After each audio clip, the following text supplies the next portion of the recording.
The League of Women Voters of Cape Ann is pleased to bring you 15-minute interviews with all 7 candidates for 4 seats as Councilor-at-Large.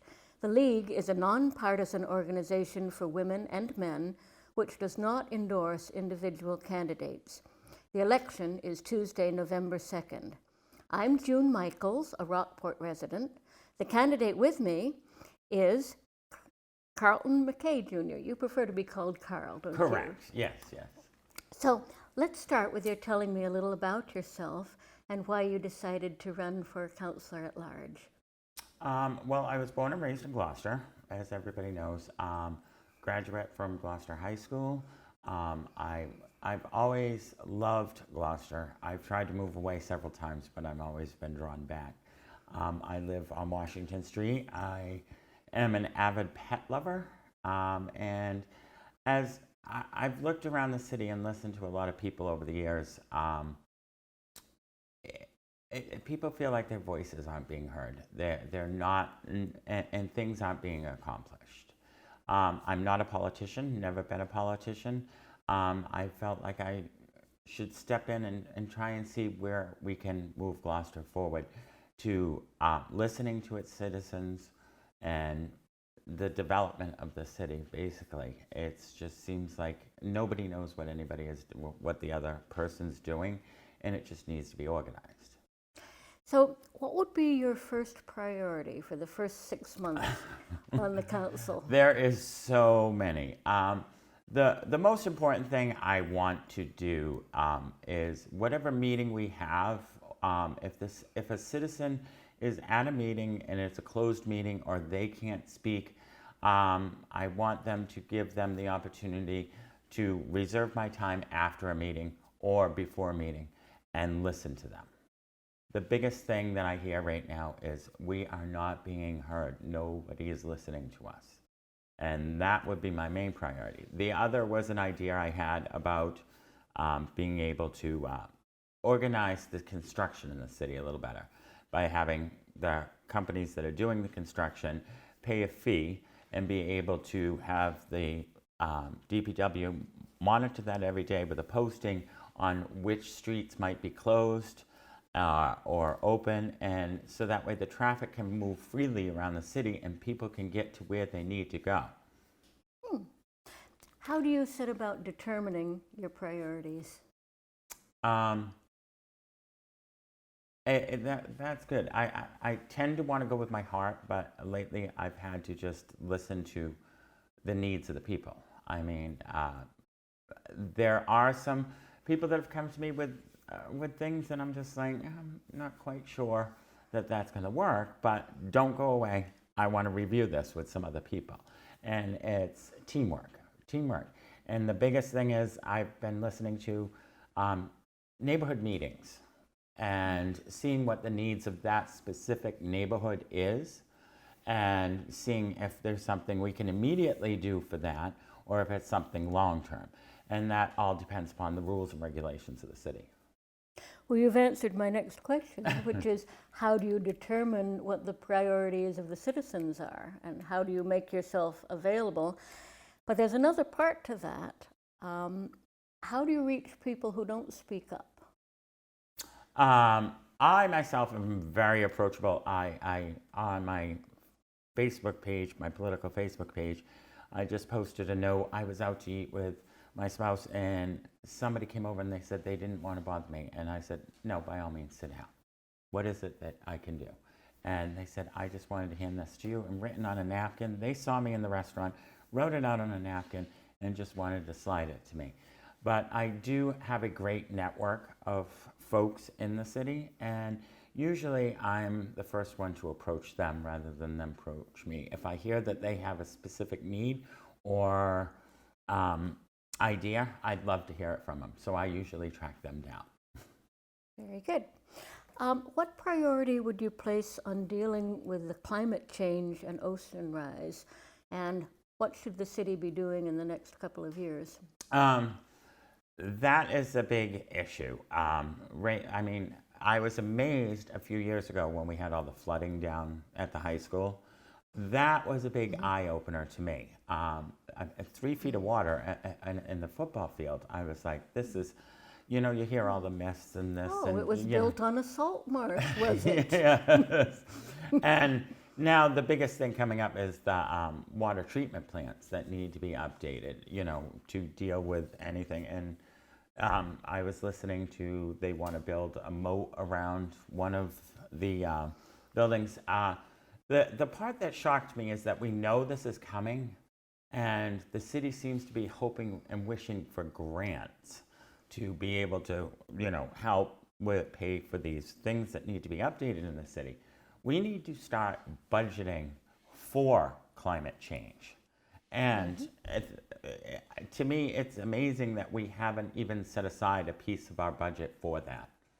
And that would be one of the first things that I would take a look at, is how are we going to pay for doing all of this without making the citizens' taxes and be forced out of their homes? You know, the work will need to be done. We might get a grant, we might get help from the government, but we need to look at how we're going to deal with this rather than waiting for somebody to swoop in and help us at the last minute.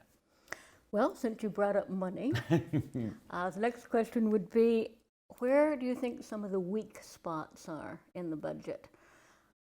Perennially underfed departments. And how would you and the council work at balancing the budget and improving some of the services that are falling behind? Well, first of all, I praise the DPW. They have been going non-stop overtime. And I believe instituting a facilities manager would help balance and organize. It just seems like the city is not very well organized with their funds to, like everything is just in one like all your eggs are in one basket, relying on one person. There needs to be more of a diverse finance committee for different aspects. Like I would love to bring back a facilities manager, a parks and recreation department. You look at Babson Reservoir, the homeless population that's now moving in to sleep up there, and nobody's monitoring that. You have Burnham's Field right here in downtown, which is just starting to slide and fall off the way. And the budgeting, I mean, once I get in there and take a look at things and see where things can be cut and changed, and I really do not want to defund the police. I need to make sure that the fire department is fully funded. With my long family history there, that's a little personal to me, 40 years on the fire department. And teachers, they deserve more than a 1% raise. I'm sorry, they do. They work hard, and you know, you look at it though, it's still in the works on how to be able to maintain all these and hire on some other people, but where can we cut? And it doesn't seem like there's a lot of places that we can cut, but so we have to look at how we can bring in new revenue to balance that off. Do you have a personal vision of what Gloucester would look like in 10 or 20 years? If you were on the city council for 20 years and you could bring about what you want, what would you like Gloucester to look like 20 years from now? Oh, God. I wish we could go backwards to the way it was, but we do have to move forward. And you know, we have Rockport, that's a tourist town. Trying to find a way to work with Rockport would be a big thing as far as the traffic flow in the city, to cut down on congestion. These cars, I just see all these cars just sitting in traffic nonstop. Maybe working on with Gloucester and Rockport to do better. I do like the electric buses, looking for electric school buses, planting of more of the trees that have been taken down throughout the city. I see more and more of them, specifically the old ones that used to line Washington Street as you came in, and you know, it was very picturesque, Norman Rockwell. Being able to bring back the charm of the city rather than just keep building. I know that we need to find a way to do something with the IC lot right here, but building a 3-story mega complex, which is going to cut away from what Gloucester was founded on, the waterfront and the fishing industry. That is something I'm not for. I want to preserve its beauty and its charm. You know, I've spent a lot of time going into Lanesville and Annisquam and West Gloucester and East Gloucester, and not just in the downtown area, but helping to preserve all these other places, our parks. I mean, the Generous Gardeners have done an amazing job on that boulevard. If you've ever walked down there,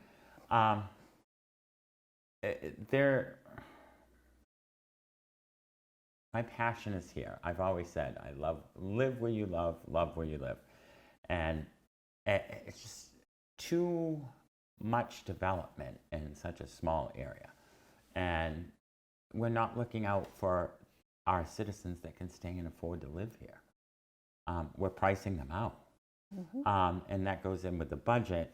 You know, how do you expand without, you know, making it so that people need to leave, you know? And more affordable housing is what I need. I'm all for when an elder reaches a certain age, I believe that their taxes should go down, not up, so they can stay in their homes rather than be forced out into a elder center or something like that. I just have a lot of love for this city. That's very good. So, how would you work, with your talents, be able to work with the mayor and the other members of the city council to accomplish some of this? Well, first of all, I've tried to be a very positive person through this campaign, reaching out to everybody that's running against me, and both Safathia and Greg. I went to school with Greg, and Safathia is a personal friend of mine. So I believe that either way, I could just be able to knock on their door and maybe, you know, see where they're at. And everybody that's running for city council, you know, I do have my favorites. Jamie O'Hara is amazing, and Peter Cannavo. But the question I ask them is, they've been here before. What are they going to do that's different this time? And you've had a shot at different things like school committee or city council. I'm not a politician, and I never have been. I'm more of a hands-on person that would like to go out and see what needs to be done. But I'm also very fair and like to listen to everybody's point of view, not just hear one thing and stick to it. I would like to see what the entire committee wants to do, and then pretty much vote with my heart and believing what the citizens would like. Well, that's all the questions I have. So I'm going to give you a minute to talk to the camera or talk to me and make a final statement about yourself and your campaign. Thank you very much, June, and I've enjoyed this immensely. My name is Carleton McKay. I'm running for Councilor-at-Large here in Gloucester. I was born and raised here. I am looking to be elected as not a politician, just as an everyday hardworking citizen that wants to let the people's voices be heard as we move forward to our Gloucester 400. And I just really am passionate about this city. I know that a lot of people focus on certain areas. I like to reach out to Lanesville, Pigeon Cove, West Gloucester, West Parish, Bayview, Riverdale, East Gloucester, and hear what you have to say and bring us together on a lot of issues rather than divide and separate us. And for that, I'm asking for your vote, if you kindly do so. On behalf of the League of Women Voters of Cape Ann, I want to thank Carl McKay for agreeing to be interviewed, and 1623 Studios for providing these public service programs. Please vote on November 2nd. The League of Women Voters of Cape Ann is pleased to bring you 15-minute interviews with the 7 candidates for 4 Councilor-at-Large seats. The League is a nonpartisan organization which encourages informed and active participation in government. We do not endorse individual candidates. The election is November 2nd. I'm June Michaels, a Rockport resident. The candidate with me is the sole incumbent in the race, James O'Hara. So let's start with your telling me a little about yourself, and since you've had 3 terms on the City Council, a little about what you've accomplished. Terrific. Thank you. And thank you for your time this afternoon. I appreciate it. My name's James O'Hara. I'm a lifelong resident of Gloucester, 3 terms, 6-year. I consider myself a servant of the people. I've been Councilor-at-Large. I've been honored to serve the people of Gloucester, the taxpayers. I stand up for the people. I have stood up for the people prior to being elected as a City Councilor-at-Large councilor. And if elected, I will continue to be a servant of the people. So what issue would be your top priority for handling in the first 6 months of your next term? It's really, as we discussed off camera, I'm a voice for the people, a voice for the people at City Hall to the mayor. The mayor's position runs the city, and I am a voice to the people, asking the people to get involved with their city, as this city, the city of Gloucester, is not my city, it's not the mayor's city, it's our city. Everyone belongs or is a part of the city of Gloucester, and their participation, power is in numbers, and if the people get involved, this city will run much better. And I've been very proud. I've gotten many people to help stand up for what they want, everyone has an issue in this city. Everybody. I've knocked on many doors, and everyone has an issue. And those issues deserve to be addressed and hopefully cured. No matter what it is, we at least should be trying to resolve those questions that constituents, taxpayers bring to the city councilors. Well, how do you learn what the constituents' main issues are? How do you make yourself accessible? And how in particular do you reach the people who don't speak up? Sure, it's a good question. I'm very accessible via text, emails, phone calls, out on the streets. People hear about who returns phone calls, addresses the issues that the constituents have. I'm an at-large council, so I cover the entire city. And it's not unusual for constituents from throughout the city to call me concerning a particular issue. So it's just mainly just being out there. And how do you wean through all the different issues and choose which ones have the highest priority or the highest urgency? Well, all the issues of the constituents are important. Every one of them. And again, I can't stress enough, everyone has an issue.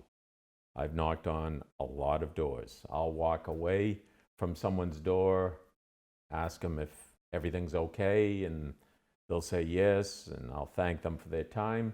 I'll turn around, walk away, and they'll come running down the street after me, saying, I'd like to talk to you about, and they have something. It's like Columbo, It just could- one it- more it- thing. It could be anything. The crosswalk that used to be on the street that went across to the convenience store, that after paving wasn't restored. They want to know what happened to that crosswalk. Trash not being picked up. Plowing. Plowing is a huge issue in our city. And people obviously are fighting for turf to put the snow, and as Mother Nature dumps more snow on us, as the season goes on, it becomes more of a problem. So, those are serious issues, and people, constituents, taxpayers deserve the right to be heard, and hopefully the issue resolved. So what priority do you place on dealing with climate change and sea rise, and what steps can the City Council take over the next 2 years? Certainly. It's a good question. Everyone can look at the ocean, and we can all see that the actual tides are increasing. What used to be high tide or what used to be a flood tide is now just a standard high tide. A flood tide floods Newell Stadium, floods across the causeway. We as a city councilor, as a city, obviously it's a worldwide issue, but we have to be protecting our assets. Newell Stadium, Gloucester High School, the sewer treatment plant, assets that we have that we're dependent on. Newell Stadium, Gloucester High School has been flooded more than once. We owe it to our students to provide them a learning facility that they can go to. If the parking lot is flooded, the students at Gloucester High School, I was one of them, will be at the windows watching the ocean, which typically isn't in the parking lot and is in the parking lot. That takes away from their learning. We as a city councilor, as a city, have to be protecting our assets. Where are some of the weak spots in the budget? The city council does get involved with the budget preparation. Can you talk about some of the chronically underfed departments or areas where the services might be improved if we made changes in the budget? All the departments are fighting for the dollar. Our schools take a lion's share of the overall budget. Police and fire take a second and third. So everyone is scratching and clawing for every penny. Our Department of Public Works, the DPW, which has been and is being run by Michael Hale. Michael does a wonderful job in our city.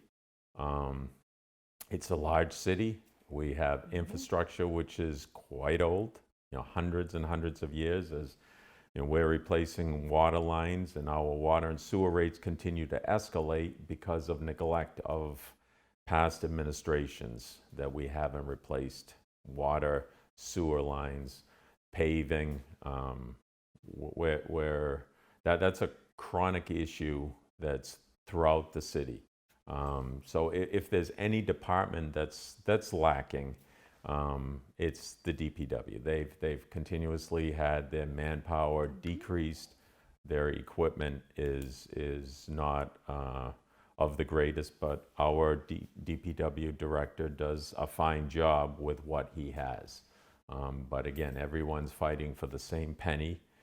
Well, how do you resolve some of the fights? How do you work with the city council and the departments and the mayor to resolve some of the budget issues? Sure. It's lobbying with the mayor. Lobbying with the mayor and her department to hopefully get the funding that's needed, such as snow plowing. Snow plowing is a big issue. Fortunately, last year Mother Nature was kind to us. We had a very mild winter, but typically she's not kind to us. And removing snow, particularly from the sidewalks, is an issue. We have an ordinance in our city that everyone's responsible for removing snow from their sidewalks in front of their home. Years ago when I was a child, kids would be fighting to remove snow from the sidewalks. Unfortunately, that's not the case. But yet that ordinance still exists. To find somebody to remove snow from sidewalks is not only costly, but particularly with a pandemic, I'm sure will continue to be very problematic. This has been an issue which I have raised as a city councilor to the city council through ordinance changes and to the mayor, that I believe that we as a city should be responsible for removing snow from the sidewalks for the safety of the public, because it's not always done. We don't have the enforcement to go out and ticket everybody who's not removing snow. And it's difficult when you walk halfway down the side a block and then you have to go in the street. That's correct. It is, and it's difficult. It's unsafe for both the person on foot and the person in a vehicle. Do you have a vision of what you would like Gloucester to be like in 10 or 20 years?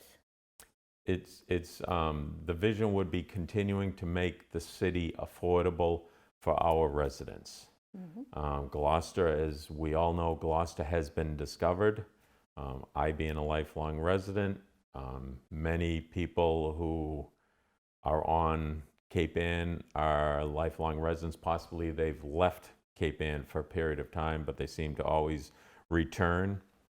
And the cost of living here continues to escalate. We can't control real estate costs, but we can try to control water and sewer rates, taxes, things of that nature. Keeping our schools so that they are at the highest performance-wise. It's not necessarily the building.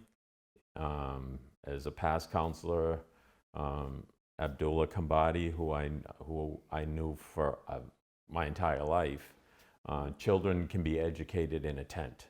It's not the facility. It's who's teaching them and what they're being taught.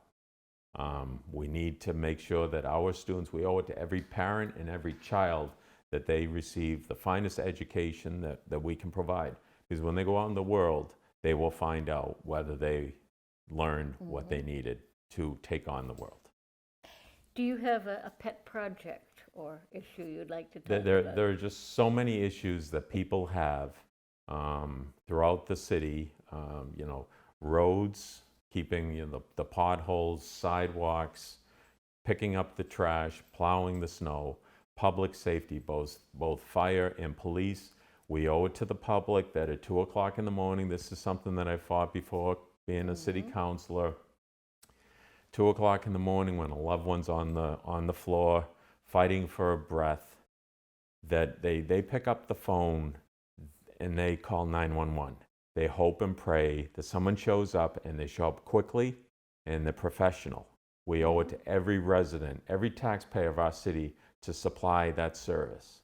And that's something that I have fought for, and I will continue to fight for the public and every person who lives in our city. Well, thank you. That exhausts my questions. Terrific. So would you like to make a 1-minute final statement? Of course. Well, I'm humbled to be here tonight. I've been humbled to serve the citizens of the city of Gloucester for 3 terms, 6 years. And if I'm elected in November, I ask them for one of their 4 votes. I will continue to be your voice at City Hall. I will stand up for your rights as a citizen, to speak before City Council, to get your words heard, and to help you resolve your concerns as a taxpayer citizens of our beautiful city. So I thank you for your time this afternoon. And on behalf of the League of Women Voters of Cape Ann, I want to thank James O'Hara for agreeing to be interviewed, and Studio 1623 for providing this wonderful space and taping the show. And please remember to vote on November 2nd. The League of Women Voters of Cape Ann is pleased to bring you 15-minute interviews with all 7 candidates for Councilor-at-Large. There are 4 open seats. The election is November 2nd. The League is a nonpartisan organization which encourages informed and active participation in government. We do not endorse individual candidates. I'm June Michaels, a Rockport resident, and the candidate with me is Jason Grow, a former Ward 1 councillor.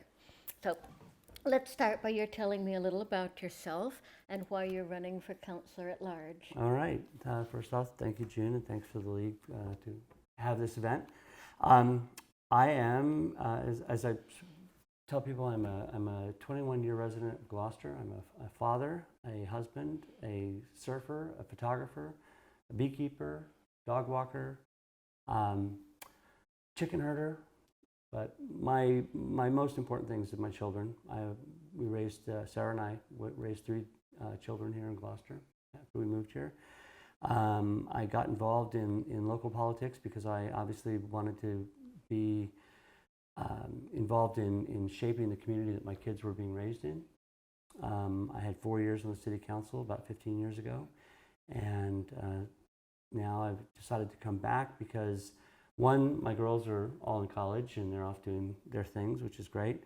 But I also felt a real need watching a council right now that is going to be losing nearly half of its members at a really kind of delicate time in our being right now, I felt that I had the opportunity to bring my experience from my previous service into the council for the next couple of years at least, and see if we can keep the council balanced, professional, and operating at a good rate and a good function.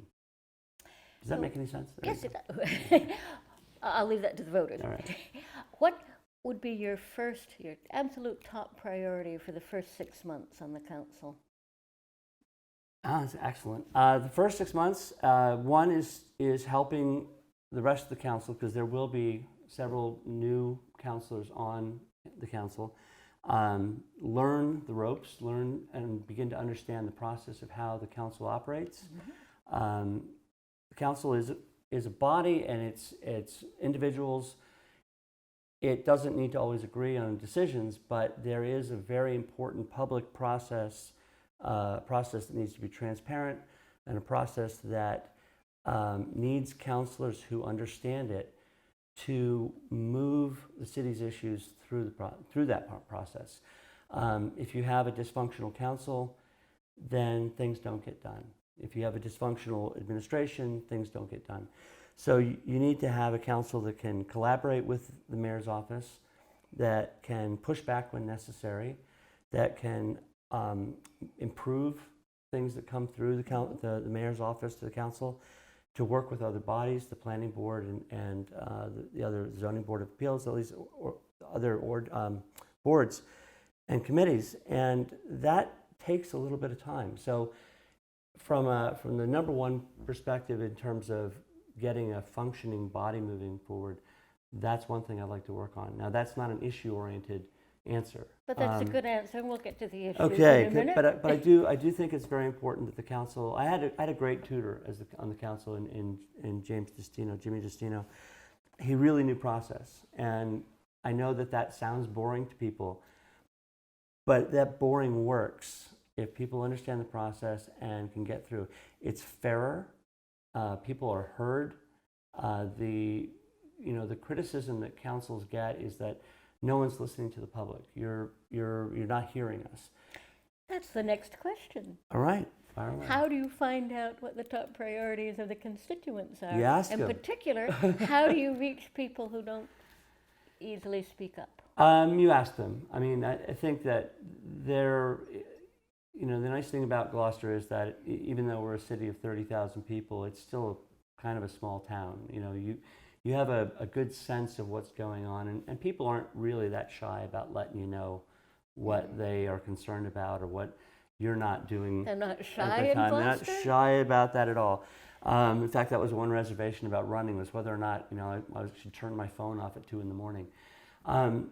No, people tell you, and I think the important thing is to hear them out. There are certainly things that councilors and the council can do. Unfortunately, there are also things that the councilors and council can't do, but it's important to explain why. If somebody says, "How come you haven't paved my road? My road is terrible and I pay taxes." That's a perfectly legitimate complaint, but there may be a very good reason why we can't pave that road, and the councilors need to understand the operations of the city so that they can come back and explain to the constituents how I can get something done, why I can't get something done, how we can work together. You're not necessarily there to do everything for everybody. Sometimes the answer to them is to say, "Let me direct you to who can help you." And since you can't do everything, once all the constituents have told you what they want, how do you go about setting your priorities then to decide what to spend the energy on? That's a constantly evolving process. I think you obviously there's budget years you have to think about. You have to think about ramifications for decisions. One of my issues that I'm growing more passionate about is affordable housing. I would say affordable housing and housing that's affordable. That's not something you can fix in 6 months, but you can begin to work on the process by examining ways that we can change zoning or change ordinances that allow for greater flexibility in certain kinds of housing. my concern, of course, is that we're going to become a community that our kids can no longer live in. You know, I think about 21 years ago when my wife and I bought our house, I could not afford to buy my house, or really almost any house in Gloucester today. So if I can't do that, my kids who are in college coming out with student loans and debt and, you know, bottom of the scale job prospects, they're not going to be able to stay here. And that's a real unfortunate thing, I think, for the community as a whole. You know, for years and years, generations, families could stay together.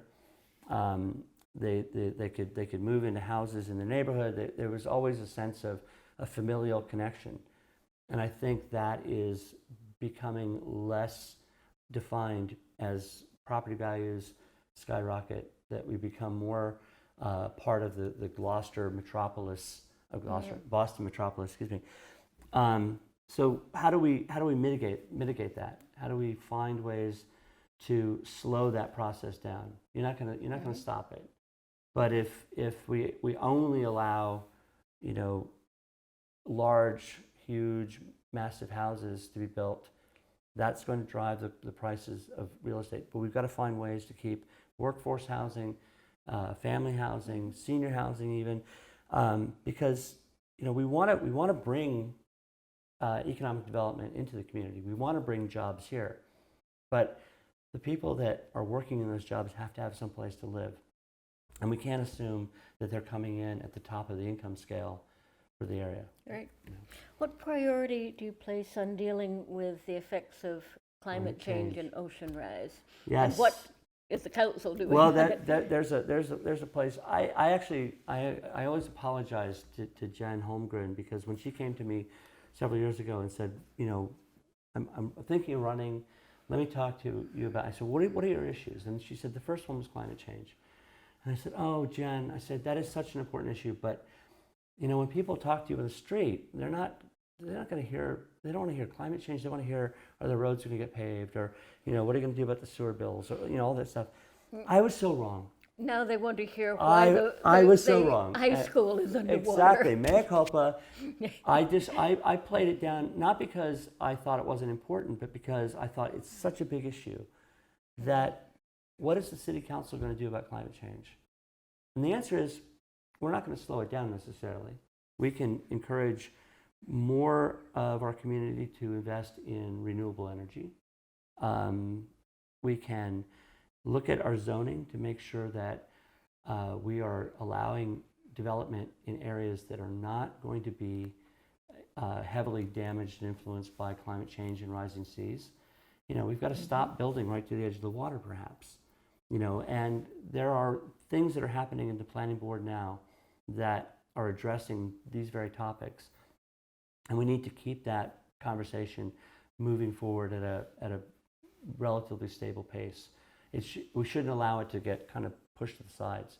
You know, people want to live on the ocean, but at the end of the day, the ocean is reclaiming, you know, her space, and if we don't plan for that on the residential side, on the development of business on the harbor. We also need to think about seawalls and about protections. You know, we had the Lanesville seawall got destroyed a couple of years ago in that massive storm. That's only the beginning of things to come. And we need to be thoughtful about putting in infrastructure improvements and planning for the cost of those things, that we don't find ourselves 20 years down the road going, oh, I wish we'd put the sewer treatment plant 50 feet higher, or you know, whatever. I'm not, you know, I'm not an engineer, but my point is that I don't want people. You know, we always think about the CSO project we had here in Gloucester, and the fact that, you know, a generation or so ago, when the federal government came, they said that we will pay you 90% of the cost of getting this done, and Gloucester turned its back on that money and didn't do it. When it finally had to be done, we bore almost the entire cost of that. I don't want to be the generation that the next generation looks back and says, they did nothing, they planned nothing. What were they thinking? They had the time to do it. And, you know, we need to take what steps we can. Now, the City Council is involved in preparing the budget. where do Well, you, sort of. We're Well, not actually you're- preparers. but Yeah, you- we review you it. have a budget and Yeah. finance Yeah. committee, and you are involved in reviewing the budget. Where do you think the weaknesses, the weak spots in the budget are? The chronically underfed departments and services, and what would you do to improve? Increase that? I was talking with someone today about that very issue, and you know, obviously I've always been an ardent advocate for education. You know, even though we have a somewhat declining population, I still feel very strongly that we have the opportunity in Gloucester to expand on the excellence that we have. I mean, people wrongly associate Gloucester schools with being sort of subpar or not as good as our neighboring districts to Manchester and Rockport. Rockport has, you know, 200 of our kids in Gloucester, so you know, we want to bring them back. So how do we bring them back? We fund education properly. We give them the support and the programs and the funding that they need. Community development, I think, is a department that really could use some additional help. And the person I was talking to today mentioned that other communities have people in their community development department who specialize in nothing but affordable housing. And so if we really want to get a plan in place to develop the concept of bringing in more affordable housing, having somebody full-time on that would be a really positive step to take. Now, do you have a vision in your mind of what Gloucester should be like 10 or 20 years? And could you tell me what would be part of that? If you think about, if everything were perfect in 10 or 20 years, what would Gloucester look like? Gloucester RFD, Mayberry RFD. You know, nobody wants Gloucester to change. That they always say, we don't want Gloucester to change. And the problem is that 20 years ago, the Gloucester that I moved into is significantly different than the Gloucester that I'm living in today. And what we have to do is we have to recognize that our community will evolve. It will change. I want this to be a place where families can keep living here. I want a place where kids can still walk to school if they're close enough. I just feel like we need to recognize that evolution can't be allowed to just happen on its own. We have to be thoughtful about that evolution. So 10 years, if I'm still here and alive and happy and healthy, I hope that you know, our schools have young families in them and that they're vibrant and that our community is engaged in all the wonderful diversity that we already have. I don't expect Gloucester to be casted amber. I think that's foolish. If we do that, we're going to lose it. So it's time to give you a minute There you to go. sum up and Okay. talk to the voters. Well, I guess I would just say that I hope that people recognize that I bring to the council experience, having been on the chairman of the Budget and Finance Committee. I served at a time in the city that was very, very difficult financially. We had a lot of budget cuts. It was the 2006, 2007, 8. I really want a council that is transparent, that is responsive to the community, that is working in conjunction and in a collaborative way with our administration so that we can do the city's business and do our best to make good decisions that will affect our children and our children's children. So in that regard, I ask for your vote and your trust and hope that I do well by that. On behalf of the League of Women Voters of Cape Ann, I want to thank Jason Groh for coming in to be interviewed and 1623 Studios for providing these public service programs.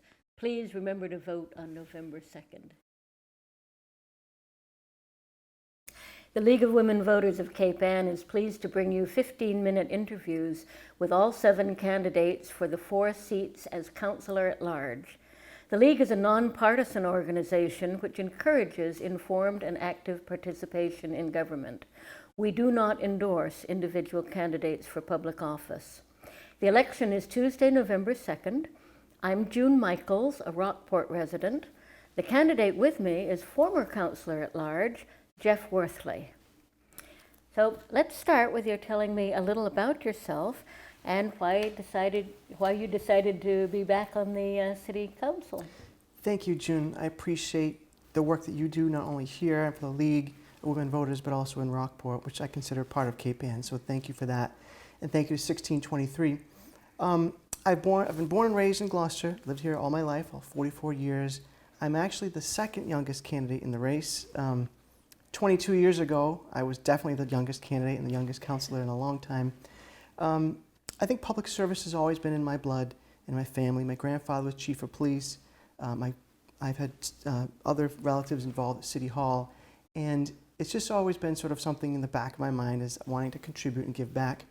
I served in the City Council from 2001 to 2005, both as an at-large councillor, then as a ward councillor, and I got to learn a lot about how the city runs. And we had some major decisions, and there were tough times. If you recall where the economy was back then, we were making ends meet and trying to move the city forward at the same time. When you ask me why I decided to get back involved, I've always stayed involved. I've volunteered on other people's campaigns. I've volunteered for various boards and commissions. So it's not like it's foreign. I haven't been involved in 16 years. I've been involved almost every day in some capacity in city life, but as a private citizen and serving on boards and commissions. There's been a mass exodus of councillors in the at-large race. If you know, 3 of the 4 incumbents aren't running. I always think all the seats are open anyway. An incumbent doesn't necessarily get the seat again. But in this case, there could be up to 6 brand new city councillors between the ward races and the at-large race. And there's something exciting about that, new blood, new ideas, and I certainly encourage that. But there's something also a little dangerous about that. 6 brand new councillors start their day inaugurated as a council with 0 experience. That's 2/3 of the city council. But the city's business, whether it be the business of applicants or the business of city employees or contracts, those things don't stop.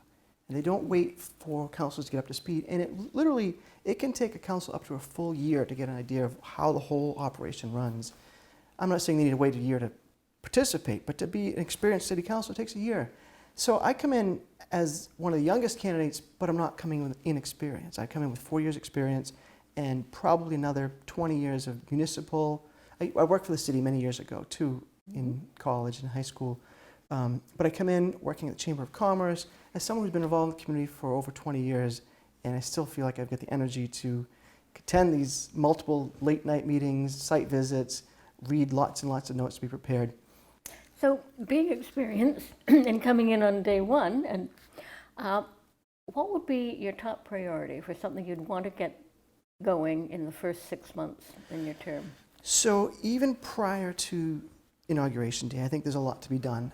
I'll answer your question, but a few years ago I was invited by the City Council, the current at the time City Council, 6 years ago, 4 years ago too, to do a new councilor orientation where I got to meet with the newer councilors, and there was an advantage to not being a candidate, not being elected official, not also having to, in that period of time between November and January, the members are not subject to open meeting laws, which I think are very important. We could have certainly opened to the public. There's nothing that was discussed that was relative to issues, but I helped train some of the councilors, some of the ward councilors and at-large councilors that are there now. Not that they were dependent on me, but I made a difference in helping them there as an orientation. I'd be happy to do that with any of the new city councilors. Some things have changed, but making a motion and Robert's Rules of Order, those things haven't changed. So I think before January 1st, if I'm lucky enough to earn people's votes and be elected on November 2nd, I think November 3rd starts a process of getting to know, from the work you do, sometimes it's the relationships and understanding how people think and getting to know the other councilors and other candidates. I can work with anybody, which I think gives me an advantage. I'm not in one corner or another corner where people just can't reach across an aisle. There's not an aisle to reach across in local elections.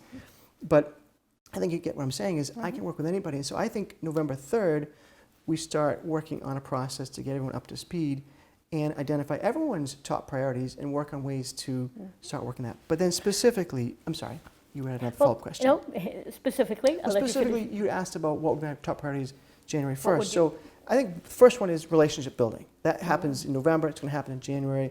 We may have a new mayor. We may not have a new mayor. Either way, we need to get acclimated to, I need to get acclimated to what's going on with the administration.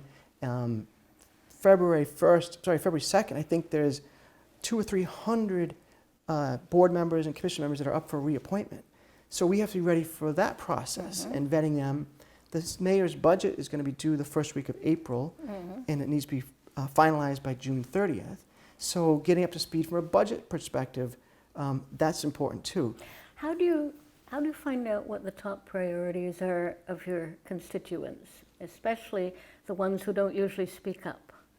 So I think, first of all, I think I'm a good communicator, and I think being an excellent communicator is important to be a public official. But being a good communicator isn't meaning you speak well. I think at least 50% of that is being a good listener. So elections are fantastic times to get to know what people are thinking, not only in terms of how they're voting, but I'm going door to door, which I think is the best way to get to know people and for them to know who their elected officials may be if you win. And so I'm giving people my direct cell phone number. They can call me, they can text me, my email address, and I'm seeing them face to face. I know where their neighborhood is. I know what's important to them. I know where that pothole is now, having walked these streets. And I'm going to continue to do that over the next 4 weeks. I've been doing it for the last few weeks. So that's one part of it. Social media is different than it used to be when I was in the city council, but it is a fantastic way to communicate with people. So people can write to me on my Facebook page, which is public. So that's important. Now, you may remember Janice DeLudo. I worked closely with her when she was the head of the Plan 2000 committee. It turned out being Plan 2001. It took us a while to get all the input. And we had 53 meetings in a row where I consider myself grateful to be the note taker. So I got to firsthand hear all the information, write it down, help Janice create the Plan 2000. And I think we should be doing what I think Carol and Kirk called listening posts, invite people to come out in their neighborhood to various places so that it's not about question coming before City Hall, microphone, bright lights, and intimidating, but meet people in personal settings. There's an event tonight at the Rum Line. It's get to know your candidates. And people can just come up and talk to us. I think that's fantastic. We should probably be doing more of that too.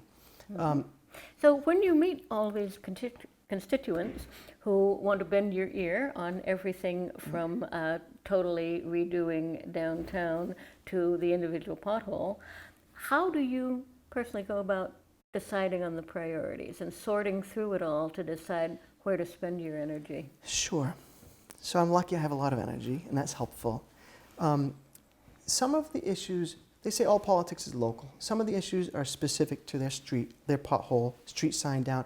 That's a question of me being organized and knowing how to work with the administration, which I'm doing already. Just a quick public announcement. See, Click, Fix is a fantastic program where if you see a problem, you can take a picture of it, you can upload it to the city's website, and that gets delivered and a time stamped to the Department of Public Works, and they then decide first of all, if it's something that can be done, and then which department handles that, and there's a record of it, and your ward council obviously can follow up on that. So that's one way that people can communicate with city services. So a lot of the things I see going door to door is extremely local, street corner to street corner. Then there's some of the bigger picture issues, which I think the at-large councilors have, all the councilors do, but the at-large councilors seem to typically gravitate to some of the bigger issues, whether it be school issues, parking issues, job issues, housing issues. Those are the things where you can say, let's take a step back and look at the big picture and prioritize. So how do I prioritize? I think that some part of politics is doing what constituents want. I think you have to be responsive. Part of being an elected official is also being the delegate that they put there because they're working a second or third job, or they're disabled, or they're not comfortable speaking in public, or and actually it was Peter Trigian, who was the longtime mayor of Peabody, who told me many, many years ago, you represent the 15 to 20 people who come to City Hall and speak their mind, you represent them. You also represent the other 29,950 people that don't go to the meetings. And so somewhere there comes a point where you need to be able to trust yourself. I have incredible faith in my ability to decipher. There's a lot of noise in politics, decipher between right and wrong. And you take votes, sometimes the votes you take aren't popular. And I remember the phrase on the mural behind the stage at City Hall, build not for today alone, but for tomorrow as well. Part of that is don't do what's popular now, do what's right now. And that comes down to, I'm not knocking anybody, but integrity, courage. I mean, there are times I took a vote one night. I've always enjoyed a lot of support from the police department. The union endorsed me one time. My grandfather's chief of police. I have lots of relationships there. But the mayor at the time was going to fund a contract by selling land. And the question is, well, what are you going to sell next year? You can't take money that comes in one year to pay for a bill that's going to be there every year. Otherwise, we'll be laying off police officers. And I voted against that.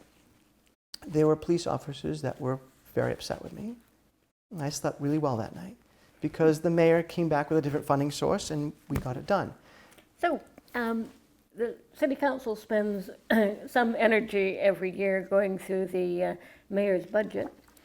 Where do you think are some of the holes in the budgets, the weak spots for the underfed departments and services?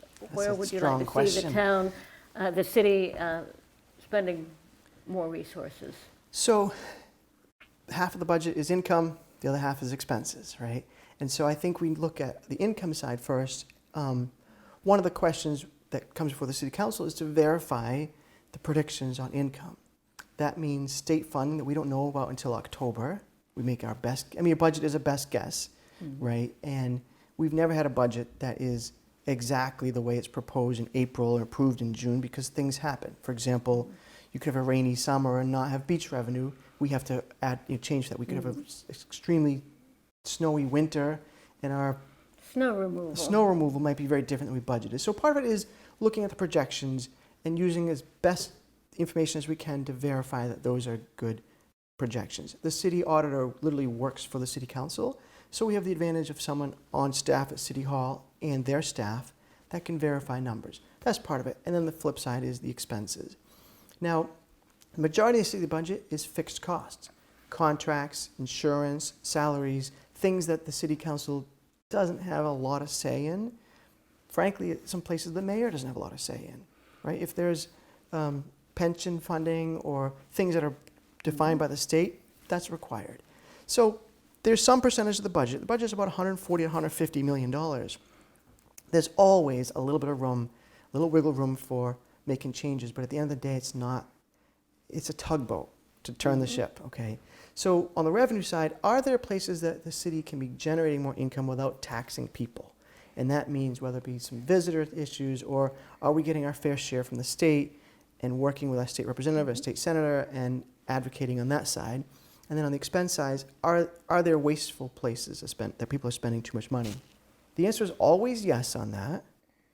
In any big operation, there's going to be a 3 to 5% uncertainty of not where did the money go, but that happens in restaurants, it happens in every big organization. We need to be very tight on that and make sure that we're not losing money. For example, there's a percentage of the water that the city pays for that doesn't go anywhere. It gets lost in pipes that have holes in them. Are we going to take the time now to find those? Probably. And then repair them? That's borrowing money. It becomes a whole nother sort of ball of worms. I'd like to ask you what priority you place on preparing for climate change and ocean rise, and what you think the city council should be working on now. So the first part of that question is accepting the science, which I do, and there are some people who don't. And so there has to be the education of elected officials and the public that this is a real thing. I think that's like period. We can't have any conversation, oh, well, it was really cold this winter. Well, that doesn't mean there isn't global warming. I've heard people say on a cold summer day, well, so much for global warming. Well, that's ignorance. Water levels are rising. There's no question. The fires that are happening in California are happening way more than they ever had before. The hurricanes, there's no question about it in my mind, but I think there is an element of having to educate the public and the people on the boards and commissions. So the first step is getting everyone on board with it. Yeah, and if you're not on board, then you're in the minority at this point. And I don't mean to be someone who says there aren't other opinions, but there's a point where there's facts and there's opinions. People are entitled to their own opinions. They're not entitled to their own facts. So I'd like to ask you my favorite vision question. Sure. Do you have an idea of what you would like to see in Gloucester 10 or 20 years from now? Do you have a specific area or just in general? Nope, your own vision. When you think Sure. about what I really want to accomplish. Whether I accomplish it or I lead others to help accomplish it, and setting a vision. So first of all, I'm 44, so 10 or 20 years I can see. I think we should be looking at 50 years, and there's reasons to do that. The city's going to be here. The city will still be here. Our children, our children's children's children, I think that's an album by the Moody Blues, actually. Our children's children will be here. We need to be thinking long, long term, not just getting through this budget. So that vision, though, has to be grounded in some reality. The ability for people to afford houses in Gloucester is a real challenge.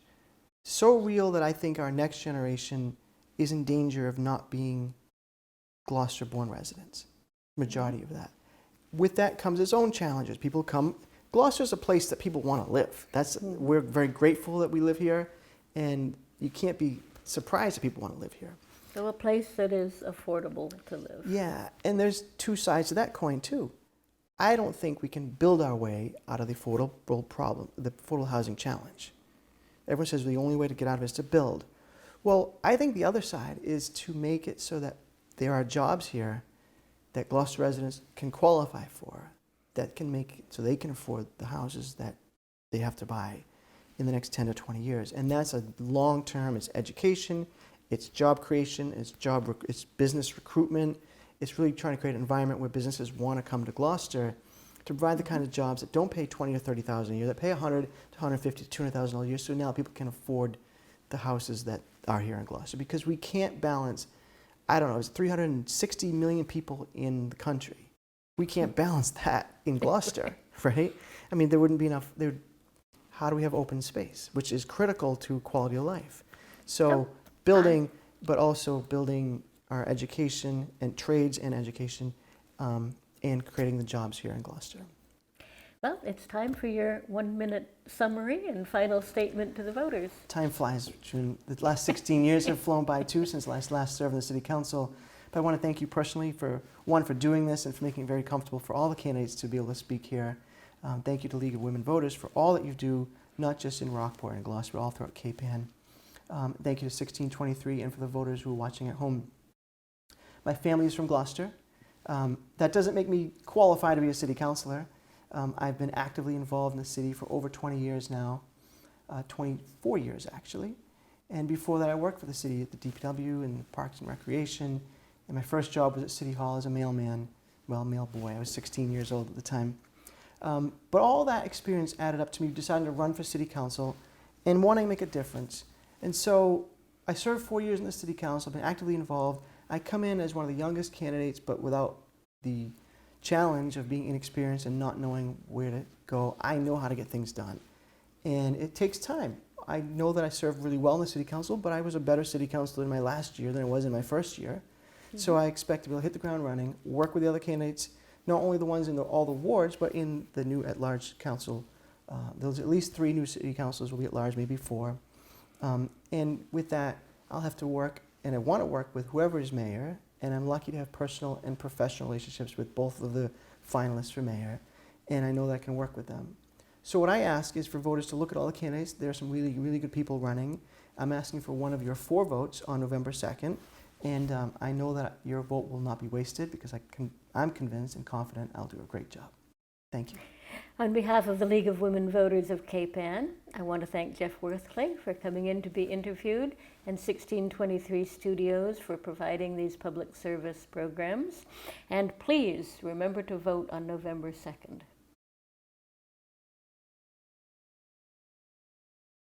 The League of Women Voters of Cape Ann is pleased to bring you 15-minute interviews with the 7 candidates for 4 Councilor-at-Large positions.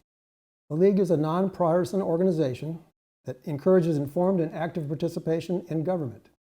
We do not endorse individual candidates. The election is Tuesday, November 2nd. I am Tom Mikas, a Rockport resident. The candidate with me is Tony Gross. Let's start by you telling me a little about yourself and why you are running for Councilor-at-Large. Well, this time I'm running for Councilor-at-Large.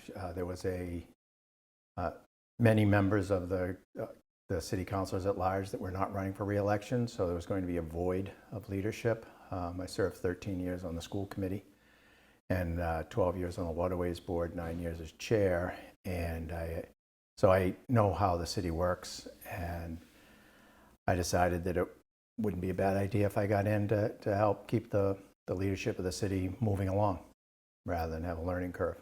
See? What issue is your top priority to tackle in the first 6 months of your term? Oh, I mean, there's a lot of ongoing business that is, you know, going on. You really can't jump right in the first 6 months, I don't think, of any term. You know, there's many issues that we need to tackle. I'm on the Municipal Harbor Plan Committee. We need to figure out how to best address the needs of our fishing industry as it competes with other needs, and make sure that those are continued to be maintained in the city. I think that's a major focus.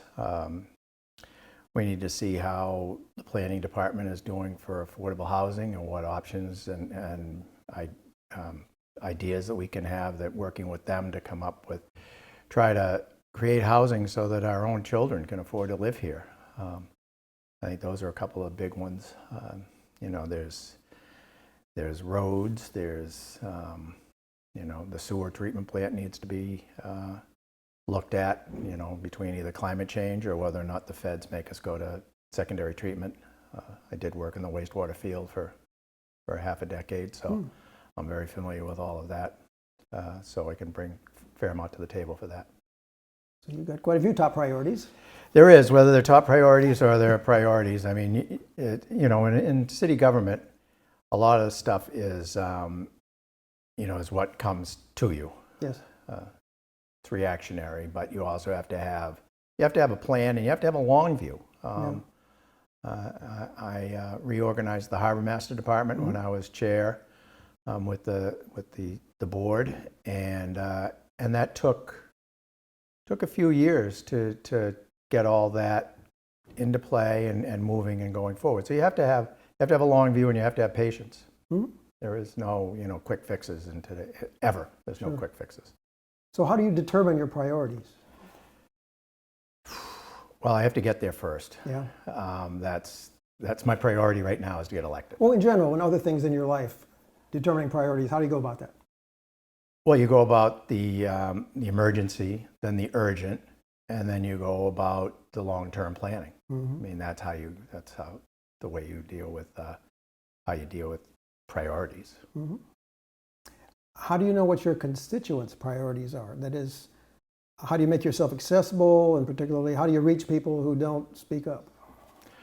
That's a tough one, because people are extremely busy today, and they just, and you know, my years on the school committee, I found out no matter how much information you try to get out there, there's still a void of you know, communication's two ways. You have to have a listener as well as a speaker, and the world today, people are so busy that it's hard to get them. And while Facebook has been, you know, a really good method to get information out there, it's also, we're finding the curse of Facebook also with the different disinformation, and that's just as prevalent locally as it is, you know, worldwide.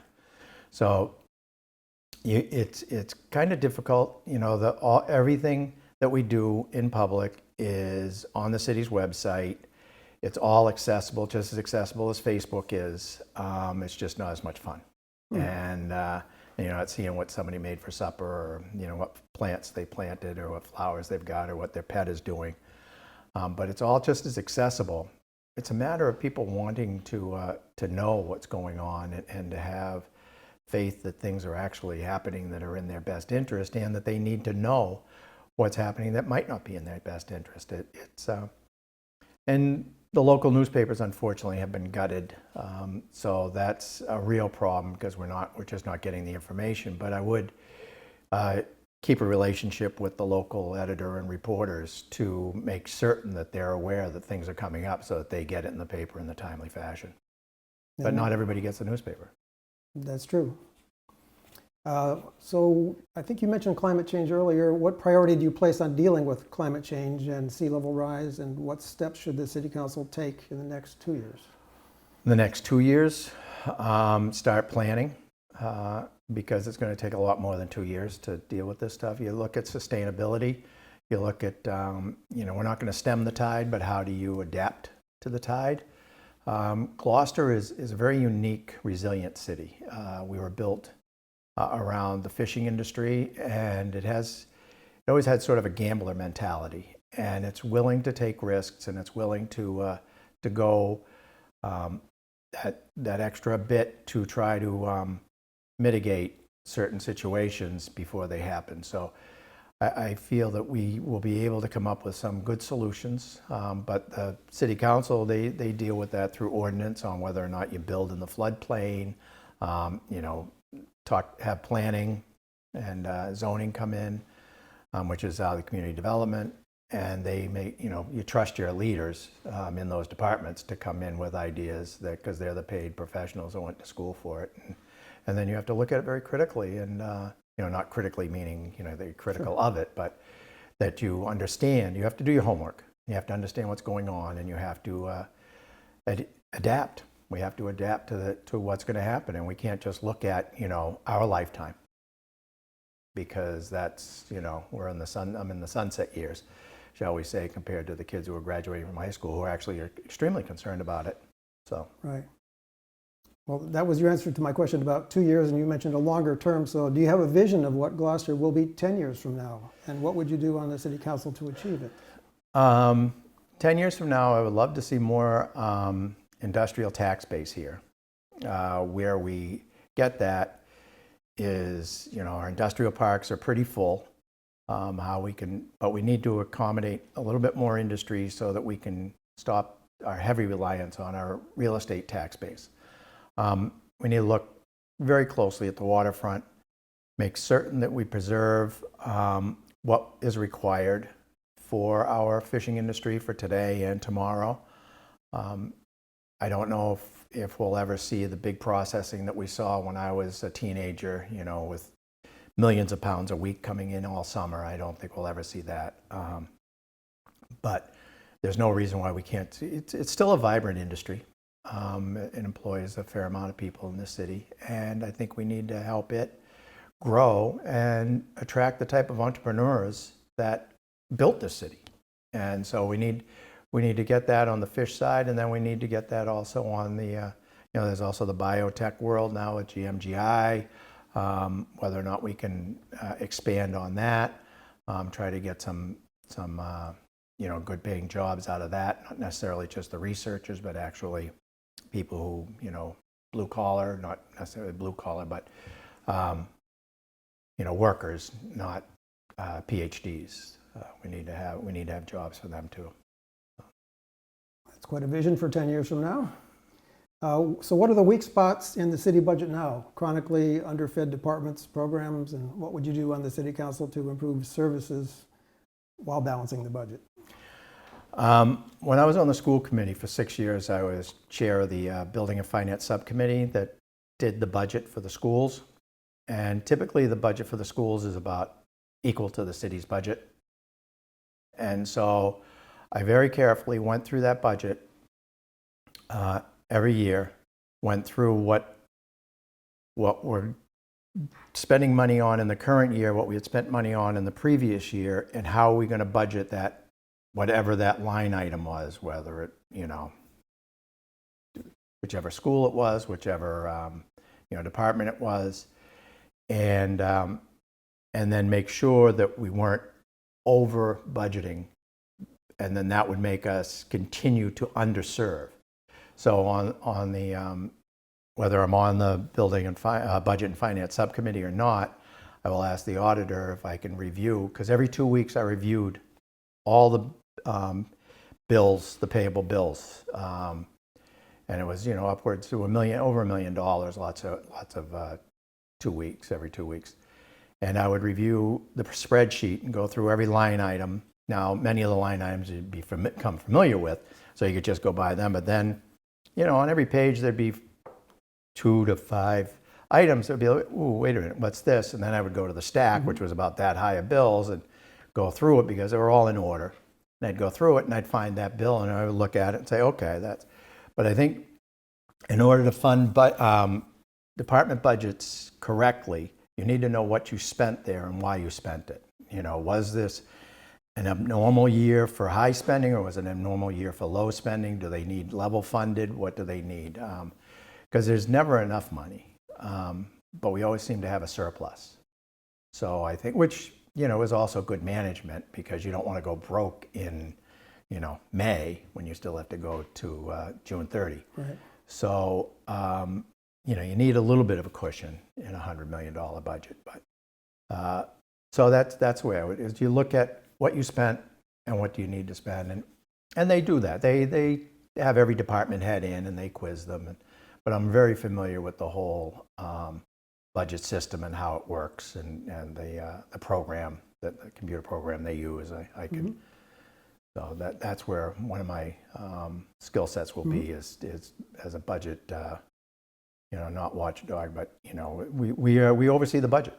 That's one of the city council's main purposes, is overseeing the budget. So I will take that very seriously. So that's basically your process for doing the budget. Do you think there are any departments that are chronically underfed, so to speak? You could probably pick every one of them. All of them, huh? Yeah. I mean, I know I first got on the school committee, and I don't mean to keep talking about school committee because I'm running for city council, but in between 2002 and 2004, you know, when we had that real crunch during those early 2000s, we cut 120 positions that have never been replaced. And so I don't think any department is fat. Okay. But you just need to spend your money correctly. Right. So one last question before your final statement. How will you work with the mayor to accomplish your goals? Cooperatively. You know, we all should be working for the city. I come at this job with no agenda. My agenda is what helps Gloucester. I don't have any particular dogs in the fight. I think, and we need to work cooperatively with the mayor. Sometimes that doesn't necessarily happen. Administrations and city councils, there's a power struggle and butts head. I think that's to the detriment of the citizens. So I think, you know, you work cooperatively, and you come to certain compromises, and you just deal honestly, you know, and openly. And I'm known for, you know, people know what I'm thinking. I don't. I speak my mind, and so I mean, there's going to be disagreements. There's just that's good. They're supposed to be. We have about a minute left. You can make a final statement. And I came into this because there was going to be, 4 of the 9 city councilors are not running for re-election. There was a leadership void that was going to happen. I've been, like I said, I was 13 years on the school committee, 12 years on the waterways board, 9 years as chair of that. While I was on the waterways board, we balanced and straightened out the budget that was there, made stabilization accounts and so forth out of that department. We also made the Harbor Master Department modernized. You can do everything online now. We've just become one of America's top 10 ports to visit through my leadership and through the great work of the board and the Harbor Master Department. I can't say enough about how professional those guys are. And because of that, I've managed to work with most of the managers in the city, and I've got really good relationships with them, and I think I would do a wonderful job as your city councilor. Thank you. so on behalf of the League of Women Voters of Cape Ann, I want to thank Tony Gross for agreeing to be interviewed, and 1623 Studios for providing these public service programs. Please vote on November 2nd. Thanks, Tony. The League of Women Voters of Cape Ann is pleased to bring you 15-minute interviews with 7 candidates for 4 Councilor-at-Large positions. The League is a nonpartisan organization that encourages informed and active participation in government. We do not endorse individual candidates. The election is Tuesday, November 2nd. I'm Tom Meekus, a Rockport resident. The candidate with me is Robin Hubbard. How do you do? Let's start by you telling me a little about yourself and why you're running for Councilor-at-Large. My name is Robin Hubbard, as you just said, and I live in West Gloucester. I am a woman who's always been keen on local politics. I fancy myself a keen observer. And I, in fact, have entered this race and this is not my first race. My first race was against Bruce Toby in 1999. I challenged him for mayor. I entered this race, however, to try to bring the public back into the process. I'm a people's candidate. Okay. What issue is your top priority to tackle in the first 6 months of your term?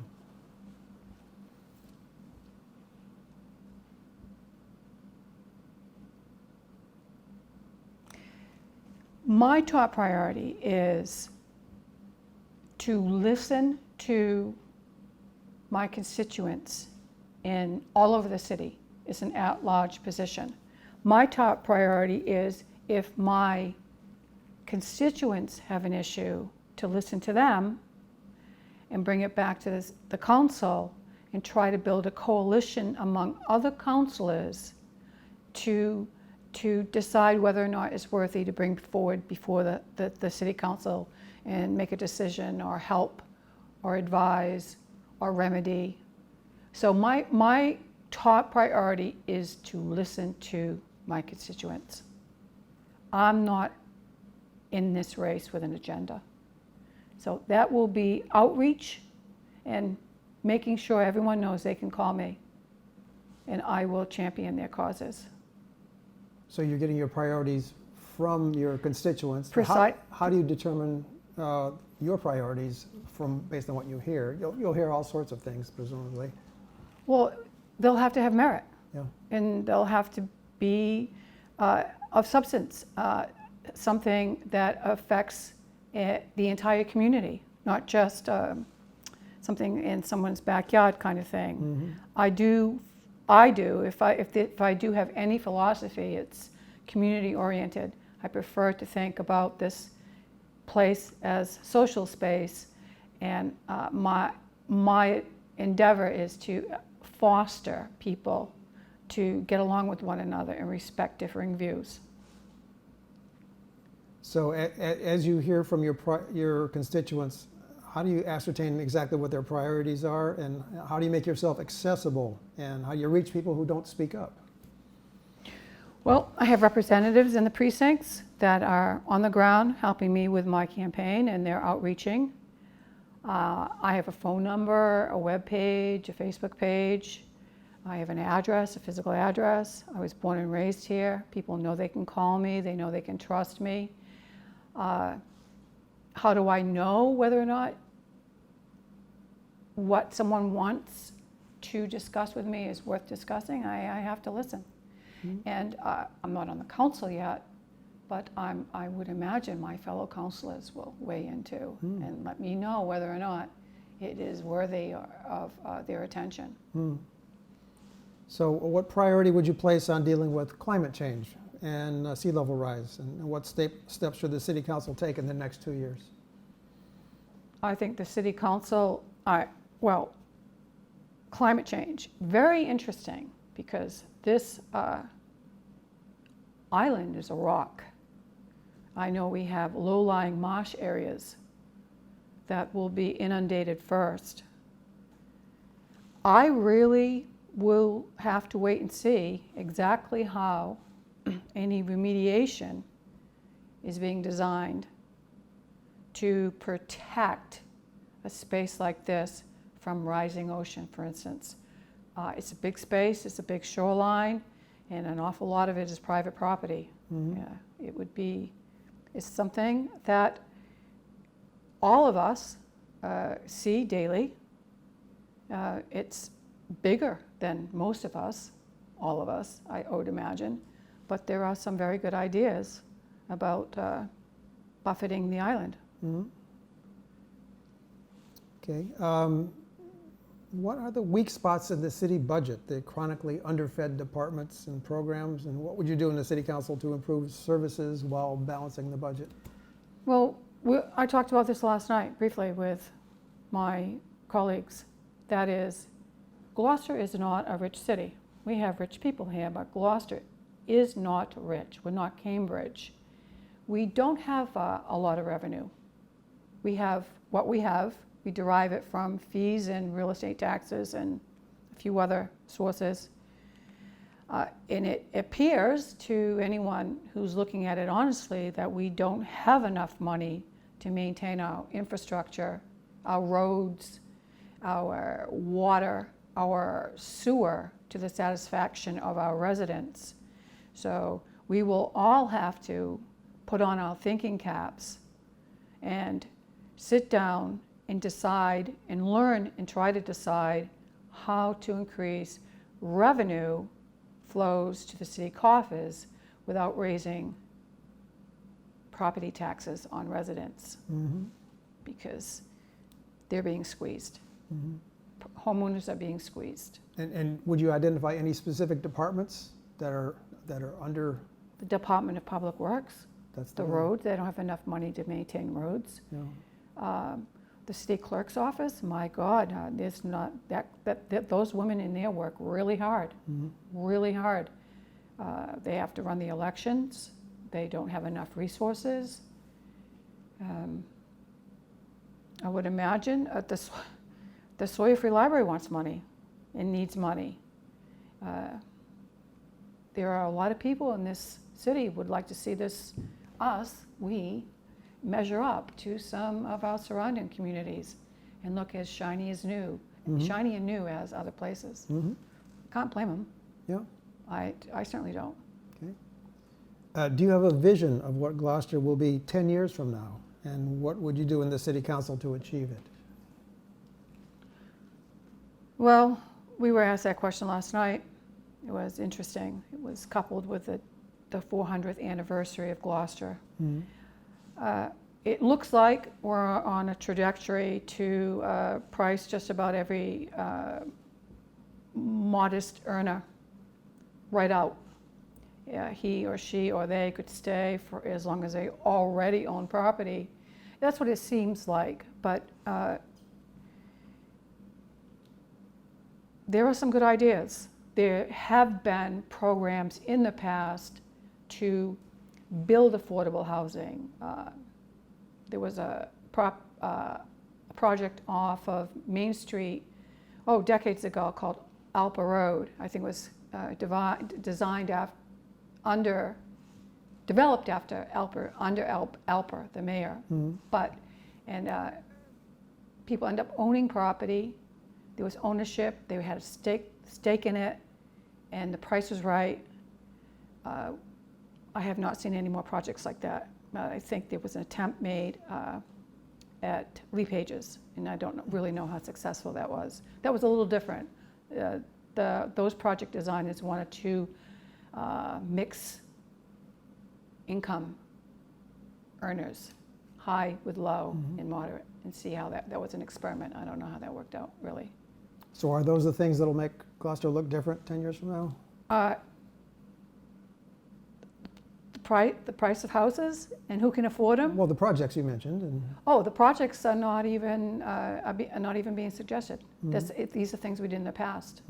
I don't really know how a city like Gloucester, that does not, as a city, as a municipality, have the funds like a city like Cambridge to build workforce housing. We don't have those monies. We would have to get them from other sources, or find a way to shake a tree and produce a lot of revenue. Yeah. And people a lot smarter than me haven't been able to figure that out. So how will you work with the mayor to accomplish your goals?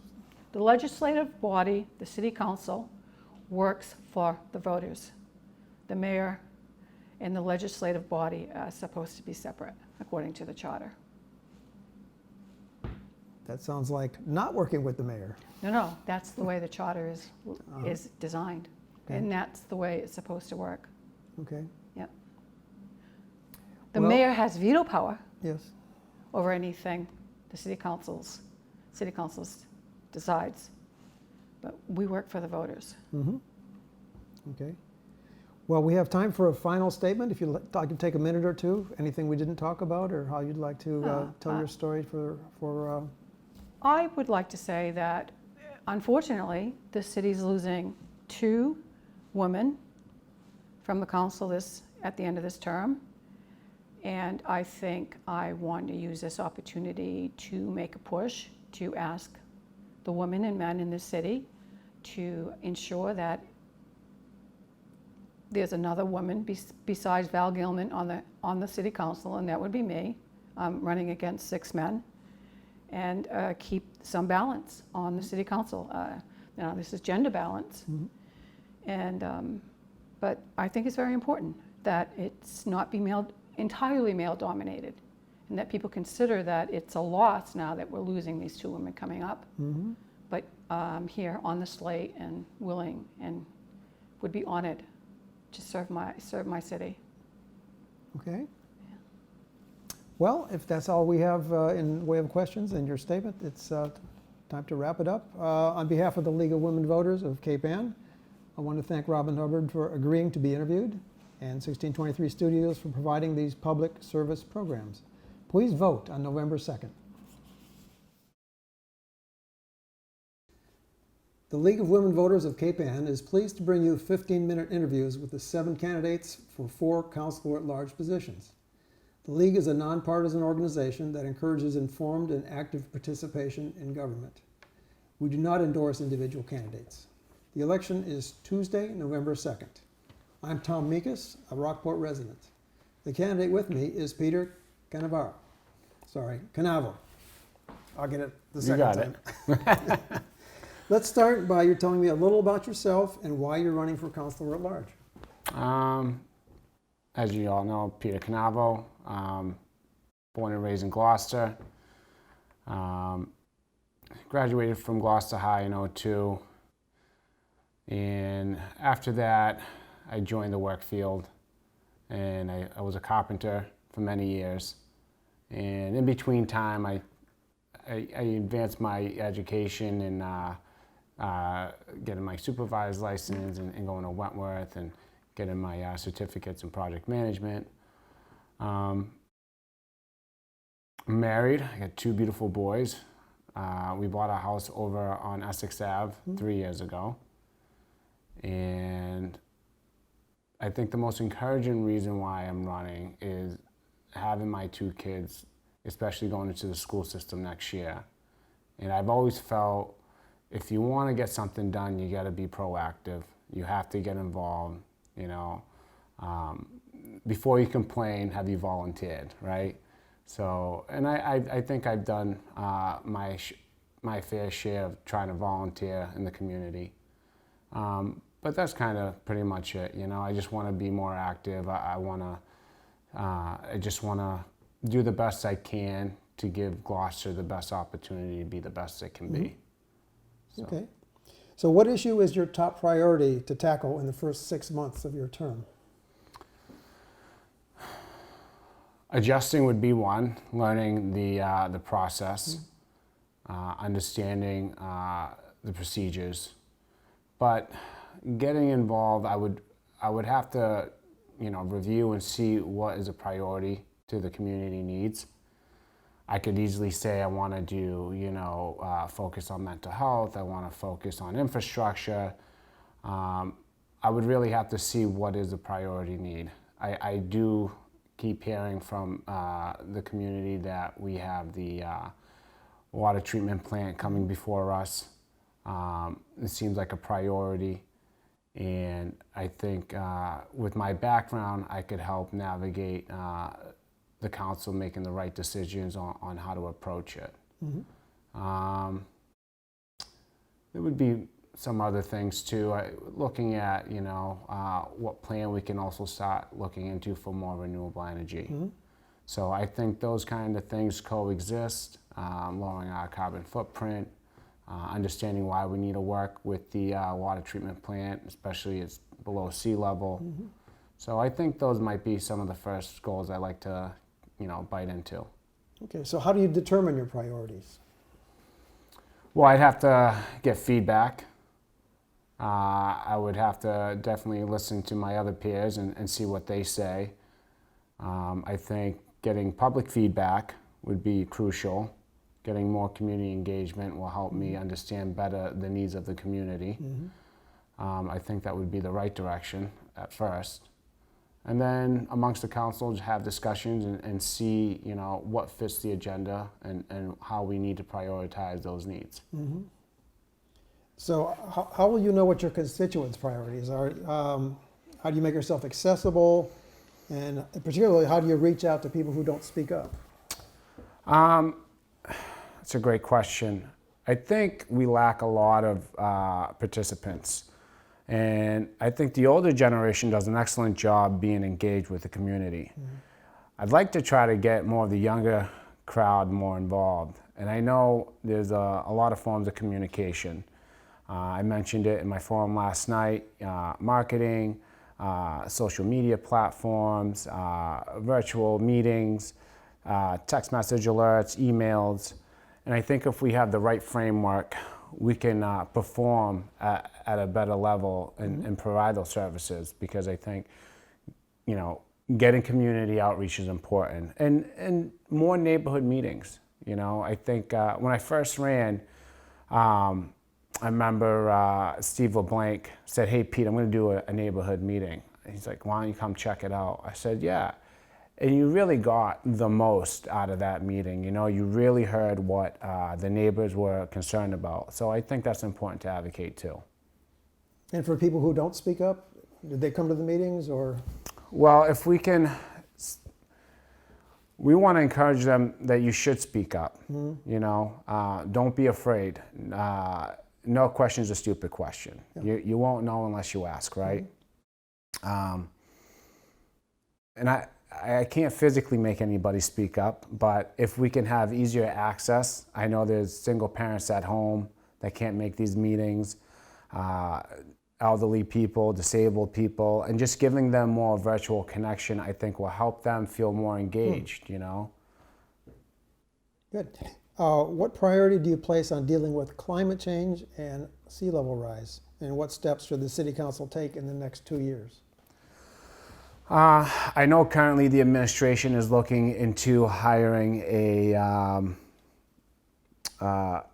administrative role. I apologize, I don't remember the position at the top of my head. But basically someone overseeing those type of needs. But more so, I'd like to see us partnering with the right people, because I think if we can get, I think, more solar panel farms on board, I think that would be a good direction. And, I had some ideas, and I thought maybe, you look at Linsky's landscape, it's shut down, it's non-buildable, it just sits there. And if we can partner with them and the right people, I think that would be a perfect opportunity to start getting the change moving. And I don't think it would be more detrimental to the neighborhood. Of course, we would get feedback from the neighborhood, but it's a closed landfill, and if we can do something positive with it, I see why not, right? Mm-hmm. So what are the weak spots in the city budget, the chronically underfed departments and programs? And what would you do on the City Council to improve services while balancing the budget? I know you always hear a lot about buildings needing upkeep. The capital improvement committee, it seems like right now it hasn't been active. No one's on the board. Mm-hmm. I heard that needs to be reinstated. I would look at some of those issues and try to dig deeper into how we can resolve them. Can you repeat the question again? Well, the weak spots in the city budget, like if there's any departments or programs that are like under budgeted. Chronically, and what would you do to improve services with that sort of budget? I said this yesterday, and I think we undervalue some of the nonprofits in this community.